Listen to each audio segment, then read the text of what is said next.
Hello friends, welcome to Bhadra IAS Academy. Ahok aji ami history eta important topic discuss koru, that is your important governor generals. So ami sobe janu je British rule jetia amar India start hoisile, especially after the battle of Plassey aru after the battle of Buxar. A battle of Buxar jikhon hoy hetu eta important role play kore British rule yate amar start korat. Battle of Plassey ketia hoisile? Battle of Plassey hoisile 1757 ot aru Battle of Buxar ketia hoisile 1764 exact date ami jodi sao Battle of Buxar 22nd October 1764 ot hoisile ei Battle of jitu Buxar hoy ইয়াতে যেতিয়া British সকলে আমাৰ Indian rulers বিলাকৰ লগত যুদ্ধ কৰিছিলে হেতু সময়ত আছিল সিৰাজউদ্দৌলা সুজাউদ্দৌলা আৱাদৰ নবাব তাৰ পাছত আমাৰ মুগলৰ রুলার আছিল শাহ আলম II এতিয়া এটো সময়ত যেতিয়া ব্যাটল অফ বাক্সাৰ হৈ গৈছিল তাৰ পাছত এতিয়া মুগল সকলক বা combined forces of the Indian rulers Nawab of Bengal তাৰ পাছত তোমাৰ নবাব অফ আৱাদ আৰু তোমাৰ কোন আছিল Mir Qasim asile Nawab of Bengal aru etu homoyot Awador Nawab asile Shujaud-Dola aru Mughal hokolor ruler asile kun Shah Alam II etia etu homoy jetia ei Mughal hokolor ba Indian rulers or combined forces of British hokole defeat kori disle aru Battle of Buxar pisote teoluke amar yate jitu eastern part hoy amar Indiar jitu hobo Bengal jitu eastern part hoy yate teolukor hold establish কৰি লৈছিলে এতিয়া তাৰ পাছত যেতিয়া battle of তোমাৰ বাক্সাৰ হৈ গৈছিলে 1764 ত 1765 ত এখন ইম্পৰ্টেন্ট আৰু হিষ্টৰিক ট্ৰিটি সাইন হয় ইন্ডিয়ান ৰুলাৰ্স বিলাকৰ লগত আৰু সেই ট্ৰিটিখনক আমি কি বুলি কওঁ treaty of Allahabad Treaty of Allahabad বুলি কও 1765 ত এই ট্ৰিটিখন সাইন হ'ব আৰু ইয়াতে এতিয়া ব্ৰিটিশ ইষ্ট ইন্ডিয়া কোম্পানীয়ে তিনিটা ভিলেজ কোনটো বেঙ্গল বিহাৰ আৰু ওড়িশাৰ যিখিনি দিৱানী ৰাইটস আছে তাৰ মানে ৰেভিনিউ কালেক্ট কৰা ৰাইটস এখিনি ইয়াতে ইন্ডিয়ান ৰুলাৰ্স বিলাকৰ পৰা লৈ লব আৰু after this treaty of Allahabad ইয়াতে কি হ'ব ইয়াতে মুগল সকলো সাবঅৰ্ডিনেট হৈ যাব সুজাউদ্দৌলাক আৱাদতে ৰাখিব বাট এজ এ সাবঅৰ্ডিনেট ৰুলাৰ আৰু মিৰ কাসিমকো এজ এ সাবঅৰ্ডিনেট ৰুলাৰ হিচাপে মিৰ কাসিমকটো ডিফিটে কৰি দিয়ে তেওঁটো তাৰ পাছত নাথাকে ঠিক আছে Okay, এতিয়া তাৰ পাছত এই যে ট্ৰিটি টু হ'ব 1764 এ ট্ৰিটি টু যে হ'ব তাৰ পাছত এতিয়া ইষ্টাৰ্ণ পাৰ্টত ব্ৰিটিছ সকলৰ ৰুল ইয়াতে ষ্টাৰ্ট হৈ যাব আৰু ইয়াতে প্ৰথম গভৰ্ণৰ আফটাৰ দিস ট্ৰিটি হ'ব ৰবাৰ্ট ক্লাইভ ঠিক আছে সো ৰবাৰ্ট ক্লাইভে ইয়াতে এডখৰতে এতিয়া ৰুল এষ্টাব্লিশ কৰিব গভৰ্ণৰ হ'ব নিজৰ নিজৰ সিস্টেম আনিব তাৰে ভিতৰত আমি পপুলাৰটো চাও কি ডুৱেল গভৰ্ণমেন্ট দিৱানী আৰু নিজামত rights dual system of government বেঙ্গলত introduce কৰে এতিয়া এখিনি আছিল ব্যাকগ্ৰাউণ্ড এতিয়া আমাৰ ইয়াতে এই যে Warren Hastingsৰ কথা মই কৈছো এই Warren Hastingsজন হ'ব এতিয়া ফাৰ্স্ট গভৰ্ণৰ জেনেৰেল আগতে কি আছিল গভৰ্ণৰ যেনেকৈ মই কাৰ কথা কলো ৰবাৰ্ট ক্লাইভ ইয়াতে এতিয়া এই Warren Hastings থাকিব first governor general of Bengal ঠিক আছে সো ফাৰ্স্ট গভৰ্ণৰ জেনেৰেল আমি যেহেতু ইম্পৰ্টেন্ট গভৰ্ণৰ জেনেৰেল চাইছো ইয়াতে ফাৰ্স্ট গভৰ্ণৰ জেনেৰেল হ'ব কোনে Warren Hastings তো তেওঁ সময়ত আমি কিছুমান ইম্পৰ্টেন্ট যদি ৰিফৰ্ম চাও ইয়াতে এটো সময়ত লৰ্ড Warren Hastings সময় যদি আমি কিছুমান ইম্পৰ্টেন্ট ৰিফৰ্ম চাও তেতিয়া হলে এই যে ফোৰ্ট উইলিয়াম মানে presidency of the eastern part ইষ্টাৰ্ণৰ প্ৰেসিডেন্সিটো আমি কি বুলি কও ফোৰ্ট উইলিয়াম যেটো কলকাতা ইয়াতে এই পজিশনটো এই তোমাৰ ফোৰ্ট উইলিয়াম যেটো প্ৰেসিডেন্সি হয় এটো ডেভেলপ হৈছিল বা ইনগ্ৰেট হৈছিল under da leadership of Warren Hastings okay Warren Hastings under yate a Fort William to develop hoisile jitu amar British hokolor tinita presidency asle thik ase British hokolor amar yate tinita presidency asle easter jitu presidency asle etu Kolkata Fort William jitu ami ko eta kuntu asle Madras presidency jitu amar kot ase Chennai aru eta kot ase Bombay presidency jitu eta Mumbai hoi goise tinita presidency British hokolor amar India asile okay यार पाছত এতিয়া আমি কৈছো যে এই যেটো ইষ্টৰ presidency হয় যাক মই ফোৰ্ট উইলিয়াম বুলি কৈছো ইয়াৰ ইনগ্ৰেল বা ইয়াৰ ডেভেলপমেন্ট হৈছিলে under da leadership of this governor general যাক আমি কি বুলি কৈছো ওয়াৰেন হেষ্টিংছ ওকে ইয়াৰ পাছত তেওঁ আৰু কি কৰিছিলে he was the head of the supreme council of Bengal আৰু the first governor general of Bengal from 1772 পৰা 1785 লকে তেওঁ আছিল প্ৰথম গভৰ্ণৰ জেনাৰেল আগত কি আছিল গভৰ্ণৰস আছিল তো লাষ্ট গভৰ্ণৰ বুলি বলেও কোন হ'ব ওয়াৰেন হেষ্টিংছ হ'ব সো লাষ্ট গভৰ্ণৰ আৰু ফাৰ্স্ট গভৰ্ণৰ জেনাৰেল বেংগলৰ কোন হ'ব ওয়াৰেন হেষ্টিংছ ঠিক আছে আচ্ছা এতিয়া তাৰ পাছত আমি যদি তেওঁ আৰু কন্ট্ৰিবিউশন চাও ফাৰ্দাৰ কন্ট্ৰিবিউশন যদি আমি চাও ওয়াৰেন হেষ্টিংছৰ then he and Robert Clive were recognized for establishing the foundation of the British Empire in India ইয়াতে ৰবাৰ্ট ক্লাইভ আৰু ওয়াৰেন হেষ্টিংছক কলেক্টিভলি আমি ক'ব পাৰো যে তেওঁলোকে ইন্ডিয়াত ব্ৰিটিছ পাৱাৰৰ ফাউন্ডেশনটো স্টাৰ্ট কৰি দিছিলে বা এস্টাবলিশ কৰি দিছিলে ইয়াতে মই অলৰেডি কলো যে 1764 ব্যাটল অফ বক্সাৰ ইয়াৰ আগত 1757 ব্যাটল অফ প্লাসি এই দুখন বহুতে ইম্পৰ্টেন্ট ব্যাটল হয় ব্ৰিটিছ সকলৰ ৰুল ইয়াতে এস্টাবলিশ কৰিবলে স্পেশালি যেটো ব্যাটল অফ বক্সাৰ ইয়াতে কমপ্লিটলি ইন্ডিয়ান ৰুলাৰ্স বিলাকক ডিফিট কৰি দিছিলে আৰু তাৰ পাছত ইষ্টৰ পাৰ্টটো ব্ৰিটিছ সকলে নিজৰ আন্ডাৰত ইয়াতে ৰুল কৰিবলে স্টাৰ্ট কৰি দিছিলে দিৱানী ৰাইটস ইয়াতে মুগল ৰজাৰ পৰা লৈ লৈছিলে ইয়াৰ আগত ট্যাক্স পেইং পিপল এতিয়া ট্যাক্স কালেক্টিং পিপল হৈ গৈছে সো সেই কাৰণে ট্ৰিটি অফ আলাহাবাদ বিকামছ আ হিষ্টৰিক ট্ৰিটি আমি যেটা ব্যাটল সাম বেলেকে তেতিয়া আমি সাম ইয়াতে মই ৰেফাৰেন্সতে ইউজ কৰি আছো এই টাৰ্ম কিটা ইয়াতে গভৰ্ণৰ জেনাৰেলৰ ক্ষেত্ৰত যদি আমি কওঁ এই ওয়াৰেন হেষ্টিংছ আৰু গভৰ্ণৰ ৰবাৰ্ট ক্লাইভ এওঁলোকক আমি কি বুলি কম they have led the foundation of the British rule in India ঠিক আছে আৰু সেই কাৰণে এই first governor general it becomes very important যে তেওঁৰ কি কন্ট্ৰিবিউশন আছে ঠিক আছে সো this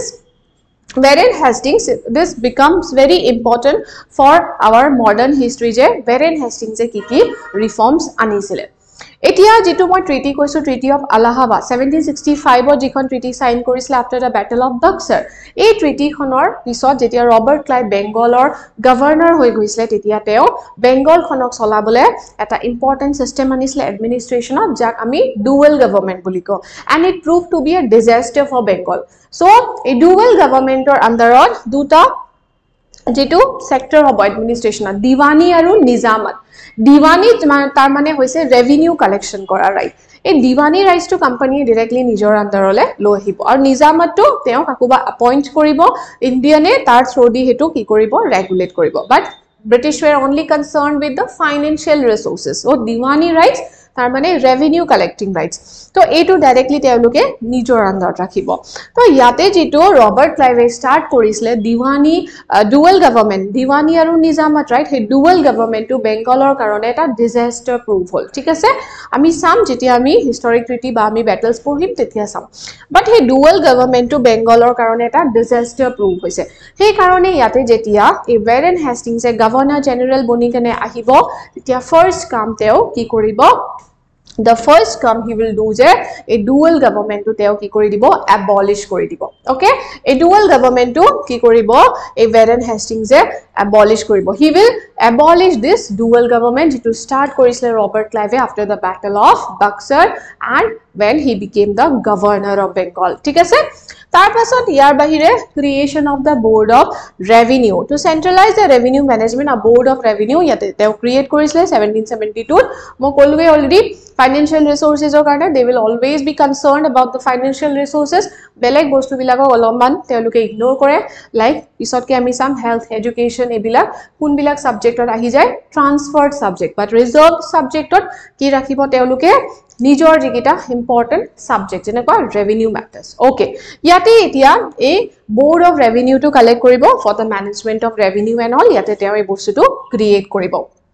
ইয়াৰ বাহিৰে আৰু কি ইম্পৰ্টেন্ট কৰিব shifting of the capital to Kolkata ইয়াৰ আগত কৰিছিলে বেংগলৰ আৰু হেতু সময়টো বেংগল বিহাৰ ওড়িশা আসামৰ কিছুমান পাৰ্ট হিবিলাক সব বেংগলতে আছিল Bengal was a very resource rich region bengal was a very large region ঠিক আছে সেই কাৰণে বেংগলৰ ওপৰত তেওঁলোকৰ সবতছে ফাৰ্স্টত নজৰ আছিল যে বেংগলত আমি কেনেকে নিজৰ হোল্ড এস্টাবলিশ কৰো তাৰ পাছত আমি বেলেগ পাৰ্টছত এক্সটেন্ড কৰিম but start আমি কোৰপৰা কৰিব লাগে বেংগল বিকজ বেংগলৰ হেতু সময়ত পোৰ্টছ কিটা ইম্পৰ্টেন্ট হৈ যায় এই বেংগলৰ পোৰ্টছ কিটাৰ পৰা তেওঁলোকে ট্ৰেডিং কৰে বস্তু এক্সপোৰ্ট ইম্পোৰ্ট কৰে আৰু Bengal is a very resource rich region আৰু বেংগলৰ এৰিয়াটো বহুত লাৰ্জ আছিল Bengal Bihar Odisha some parts of Assam also এবিলাক পাৰ্টসও ইয়াতে হুমাই যায় ওকে তো এতিয়া ইয়াতে কি কৰিব মুৰ্শিদাবাদ প্ৰেজেন্ট ডে বিহাৰত আছে ওকে আগতে বেংগলৰ 22ৰ যিখিনি এৰিয়া আছে বেংগলৰ সেইখিনি ক্যাপিটেল মুৰ্শিদাবাদ আছিল এতিয়া তাৰ পাছত কি কৰিব তেওঁ শিফট কৰি দিব কলকাতালে ঠিক আছে মুৰ্শিদাবাদ টু কলকাতা তাৰ পাছত এতিয়া আৰু কি কৰিব এই ৰিং ফেন্সিং পলিসিটো আনিব ৰিং ফেন্সিং পলিসি মানে কি হয় ইয়াতে ব্ৰিটিছৰ যেটো মেইন সেন্টাৰ থাকিব যেনেকুৱা ইষ্টাৰ্ণ প্ৰেসিডেন্সি ব্ৰিটিছৰ মেইন সেন্টাৰ থাকিব যেনেকুৱা ইষ্টাৰ্ণ প্ৰেসিডেন্সিটো তেওঁলোকৰ এটা সেন্টাৰ হয় পাৱাৰৰ সেন্টাৰ হয় এই ইষ্টাৰ্ণ প্ৰেসিডেন্সিৰ ওপৰত যাতে বেলেগ পাৱাৰ কিটাই আহি কানে ডাইৰেক্টলি এটেক কৰিবলে নোৱাৰে buffer zone বনাই দিব ইয়াতে অহাৰ আগত তেওঁলোকে ইয়াতে কিছুমান buffer zone বনাই দিব জিবিলাকত তেওঁলোকে নিজৰ সাবঅৰ্ডিনেট ৰুলাৰ বিলাকক ট্ৰিবিউটাৰি ৰুলাৰ হিচাপত ৰাখিব আৰু জিবিলাক এটেক হ'ব তেতিয়া হলে ইয়াত হোৱাৰ আগত ফাৰ্ষ্টত এবিলাক এৰিয়াত এটেক হ'ব তেতিয়া লকে তেওঁলোকে প্ৰপাৰ মেজাৰ্স লৈ লব নিজৰ সেন্টাৰ বিলাকক প্ৰটেকচন প্ৰভাইড কৰিব তো ইয়াকে কি বুলি কোৱা হয় ৰিং ফেন্সিং পলিসি মাজতে মেইন সেন্টাৰটো থাকিব ইয়াৰ আশপাশত কি কৰিব চাৰিওফালে buffer zones create কৰিব ঠিক আছে তো ইয়াতে তেওঁলোকে এই যেটো ওয়াৰেন হেষ্টিংছ আছিল তেওঁ এই পলিসিটো ইয়াতে এপ্লাই কৰিছিলে in India the policy of ring fencing আৰু ইয়াতে তেওঁলোকে কি কৰিছিলে ইয়াতে তেওঁলোকে buffer zone হিচাপত কোনটো এৰিয়া ক্ৰিয়েট কৰিছিলে অৱধ এতিয়া যেতিয়া আমি ব্যাটল অফ বক্সাৰ পঢ়িম নহয় তেতিয়া সাম যে অৱধৰ যিজন নৱাব আছিল সুজাউদ্দৌলা তেওঁ কিন্তু এই ব্যাটলখনত পাৰ্টিসিপেট কৰিছিলে ব্যাটল অফ বক্সাৰ পাৰ্টিসিপেট কৰিছিলে along with the other rulers but ইয়াতে কিন্তু অৱধখন এনেক্স কৰি লোৱা নাছিল ব্ৰিটিছে ইয়াতে তাতে অৱধক ৰিস্টোৰ কৰি দিছিলে ইয়াতে অৱধখনক এটা কি হিচাপত ক্ৰিয়েট কৰিলে তাৰ মানে বাফাৰ জোন বিকজ হেতু সময়ত এফালে পৰা আফগান সকলৰ এটেক হৈ আছিল এফালে পৰা মাৰাঠা সকলৰ এটেক হৈ আছিল সেই কাৰণে ইয়াতে বাফাৰ জোন হিচাপত ইয়াতে তেওঁলোকে অৱধ বনাই দিছিলে যাতে এই অৱধৰ ৰিজন কিটা কি হ'ব এজ আ বাফাৰ জোন কাম কৰিব from the Marathas and the Afghan threats the policy of ring fencing very important kisuman policy like this ring fencing policy the subsidiary alliance the doctrine of lapse ebilak sobe bahut important policy hoy british hokolor amar india power establish koribo thik ase so yate warren hastings ami saisu je warren hastings je ki korile dual government they have he have abolished tar pasot capital yate kolkata proper banaise eastern presidency proper develop korise plus ring fencing policy thik ase yate buffer zone create koribo আৰু develop কৰিব ইয়াৰ পাছত আমি আহি যাও lord কৰ্নৱালিস হলে lord কৰ্নৱালিস very important especially civil services reforms বিলাকৰ কাৰণে lord কৰ্নৱালিস becomes important তেওঁ আছিল গভৰ্ণৰ জেনেৰেল কেতিয়াৰ পৰা 1786 ৰ পৰা 1793 লকে আৰু ইয়াৰ আগত he was involved in the American Revolutionary War American Civil War তেওঁ ইয়াতে engaged আছিল আৰু তাৰ পাছত তেওঁ আহিমেলি আমাৰ ইন্ডিয়াত গভৰ্ণৰ জেনেৰেল বনিছে 86 ৰ পৰা 93 লকে তেওঁ আমাৰ ইন্ডিয়াত গভৰ্ণৰ জেনেৰেল বনিছে ঠিক আছে আচ্ছা এতিয়া যেতিয়া লৰ্ড কৰ্নৱালিস আহিব তেওঁ এটা কোড অফ ল দিব ঠিক আছে তেওঁ এটা কোড অফ ল দিব যাক আমি কি বুলি কও কৰ্নৱালিস কোড 1793 তেওঁ এটা কোড অফ ল দিব যাক আমি কৰ্নৱালিস কোড দিও আৰু ইয়াতে বহুতখিনি ৰিফৰ্মছৰ কথা কব এতে বহুতখিনি ৰিফৰ্মছ ইন্ট্ৰোডিউস কৰিব যেনেকে ইয়াতে সিভিল লজ বিলাকত ৰিফৰ্মছৰ কথা কব তাৰ পিছত পুলিচিংৰ বিষয়ে ৰিফৰ্মছৰ কথা কব তাৰ পাছত জুডিশিয়াল এডমিনিষ্ট্ৰেচনৰ বিষয়ে ৰিফৰ্মছৰ কথা কব বহুত ধৰণৰ ইয়াতে ৰিফৰ্মছৰ কথা কব ইন দিস কৰ্নৱালিস কোড ওকে ইয়াতে এতিয়া এই যিজন হয় ওয়াৰেন হেষ্টিংছ তেওঁ এই কোডৰ থ্ৰু দি বহুতখিনি ৰিফৰ্মছ আনিব আমাৰ ইন্ডিয়াত স্পেশালি এই ৰিফৰ্ম কিটা কিহৰ লগত হ'ব ইন্ডিয়ান সিভিল সাৰ্ভিসেছত তেওঁ বহুতখিনি ৰিফৰ্মছ আনে সেই কাৰণে আমি কৰ্নৱালিসক the father of civil services in British India বুলি কনসিডাৰ কৰো ঠিক আছে modern India after independence civil সাৰ্ভিসেছত সৰদাৰ বল্লভভাই পটেলে বহুত ৰিফৰ্মছ আনিছে বাট ব্ৰিটিছ ইন্ডিয়াত আমি কৰ্নৱালিসৰ কথা কওঁ যদি আমি আমাক হেতু কোশ্চেন উদা হৈছে father of civil services in British India ঠিক আছে সো কৰ্নৱালিসে ইয়াতে সিভিল সাৰ্ভিসেছত বহুতখিনি ৰিফৰ্মছ আনিছিলে প্লাছ এডমিনিষ্ট্ৰেশ্যনত তেওঁ কি কৰিছিলে তিনিটা সেপাৰেট ফাংচনছ ডিভাইড কৰি দিছে তিনিটা ব্ৰাঞ্চেছত সাৰ্ভিস বিলাকৰ কমাৰ্শিয়াল জুডিশিয়াল আৰু ৰেভিনিউ তিনিটা ব্ৰাঞ্চেছতে সাৰ্ভিস বিলাক কি কৰিছে ডিভাইড কৰি দিছে ঠিক আছে plus land revenue system permanent settlement system teo ki anisile permanent settlement system yate ki koribo yate eta middle class create koi lebo mane broker create koi dibo majote aru hejone hobo gun zamindar এই জমিনদার বিলাকক এতে land দি দিব land ownership grant কৰি দিব জমিনদাৰস বিলাকক তেওলোকক কব যে তোমালোকে এই ল্যান্ড টু লোৱা তোমালোকে ইয়াৰ ওনাৰ হোৱা তোমালোকে ইয়াতে খেতি বাতি কৰা পিজেন্স লগোৱা আপ টু ইউ বাট আমাক কিন্তু তোমালোকে এটা ফিক্সড ল্যান্ড ৰেভিনিউ দিব লাগিব সো পাৰ্মানেন্ট সেটেলমেন্ট সিস্টেম বা ইয়াকে আমি জমিনদাৰী সিস্টেম বুলি কও বিকজ ইয়াতে ল্যান্ড ওনাৰশিপ কাৰ ওচৰত থাকিব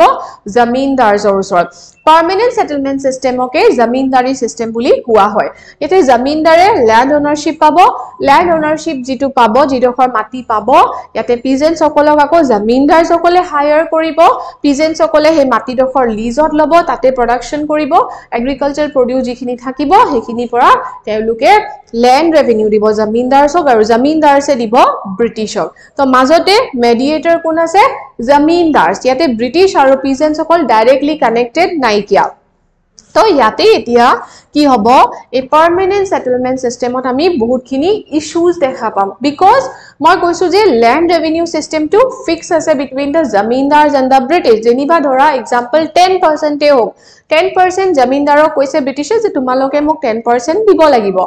but yate land revenue to kintu zamindar aru peasantor majot to fix nai তেওলোকে তেওলোকৰ পৰা peasantsৰ পৰা 15% to লব পাৰে that is according to their own wishes তো ইয়াতে এই জমিনদাৰ আৰু ব্ৰিটিছৰ মাজত ফিক্স আছিল land revenue but not between the zamindar and the peasants আৰু এটা সময় যদি তেওঁলোকে দিব নোৱাৰে হে ফিক্সড যেটো ৰেভিনিউ হয় তেতিয়া জমিনদাৰ সকলৰো কিন্তু ল্যান্ড ওনাৰশিপ টু গুছি যায় তো ইয়াতে এটো ইম্পৰ্টেন্ট হয় যাক জমিনদাৰী সিস্টেম বুলিও কোৱা হয় ল্যান্ড ৰেভিনিউ সিস্টেমত আমি তিনিটা পঢ়ো জমিনদাৰী সিস্টেম মালবাৰী সিস্টেম আৰু ৰায়তৱাৰী সিস্টেম এই জমিনদাৰী সিস্টেমটো বা পাৰ্মানেন্ট সেটেলমেন্ট সিস্টেম আমাৰ ইন্ডিয়াৰ ইষ্টাৰ্ণ পাৰ্টছত মোস্টলি দেখা গৈছিল আৰু ইয়াকে আমি জমিনদাৰী সিস্টেম বুলিও কওঁ জমিনদাৰ সকলক ইয়াতে ল্যান্ড ওনাৰশিপ দিছিল আৰু এটো কোনে আনিছিল এটো আনিছিল লৰ্ড কৰ্নৱালিছে বাট ইয়াৰ পাছত এই যেটো পাৰ্মানেন্ট সেটেলমেন্ট সিস্টেম হয় ইয়াতে কিন্তু কিছুমান ৰিফৰ্মছ আনিব ইয়াৰ পাছত যিজন গভৰ্ণৰ জেনেৰেল আহিব আৰু হেজন হৈছে জন শোৰ এতিয়া কৰ্নৱালিছৰ পিছত যিজন গভৰ্ণৰ জেনেৰেল আহিব হেজন হৈছে জন শোৰ এই জন শোৰে আকৌ পাৰ্মানেন্ট সেটেলমেন্ট সিস্টেমটো আৰু অকমান ৰিফৰ্মছ আনিব আৰু অকমান প্ৰপাৰ এনালাইসিস কৰিব আৰু এনালাইসিস কৰি কানে এই পাৰ্মানেন্ট সেটেলমেন্ট সিস্টেমটোকে আৰু কি কৰিব প্ল্যান্ড পাৰ্মানেন্ট সেটেলমেন্ট সিস্টেম ঠিক আছে ইয়াতে আমি এই কাৰণে জন শোৰৰ যেটো তোমাৰ পাৰ্মানেন্ট সেটেলমেন্ট এটো প্ল্যান্ড পাৰ্মানেন্ট সেটেলমেন্ট বিকজ ইয়াতে আৰু ফাৰ্দাৰ কি কৰিব আৰু ফাৰ্দাৰ প্ল্যানিং কৰিব ৰিফৰ্মছ আনিব এই কাৰণে ইয়াকে আমি planned permanent settlement system বুলি কওঁ যেটো জন শোৰে আনিব after lord cornwallis ঠিক আছে জন শোৰক আমি বেসিক্যালি এটো কাৰণে জানো যে তেওঁ যেটো permanent settlement system lord cornwallis আনিছিলে হেতুকে আৰু planned আনিব ঠিক আছে আৰু proper planning কৰি মেলি reforms কৰি মেলি আনিব তো ইয়াতে এইকিটা কিছুমান ইম্পৰ্টেন্ট গভৰ্ণৰ জেনেৰেল আমি চালো আৰু আপকামিং কিটাত আৰু আমি ফাৰ্দাৰ গভৰ্ণৰ জেনেৰেল চাম বহুত খিনি আছে সো আমি অলপ অলপকে চাম যাতে তোমালোকৰো কনফিউজন নহয় সো আজি আমি চালো বেৰেন হেষ্টিংছ লৰ্ড কৰ্নৱালিছ জন শোৰ এই তিনিজনৰ কিছুমান ইম্পৰ্টেন্ট ৰিফৰ্মছ আমাৰ ইণ্ডিয়াত আনিছে তেওঁলোকে আৰু ইয়াতে তাৰ পাছত আৰু ফাৰ্দাৰ যেতিয়া 1857 ৰিভল্ট হৈ যাব 1857 ৰিভল্টৰ পিছত ইয়াতে 1857 ৰিভল্টৰ পিছত গভৰ্ণৰ জেনেৰেল নাথাকে ইয়াৰ পাছত ভাইসৰয় হৈ যায় আমি ভাইসৰয় খিনিও বেলেগকে চাম এতিয়া আমি গভৰ্ণৰ জেনেৰেলছ বিলাক চাই আছো ওকে সো এইটা কিছুমান ইম্পৰ্টেন্ট গভৰ্ণৰ জেনেৰেলছ আছিল so I hope this video is helpful for you guys thank you very much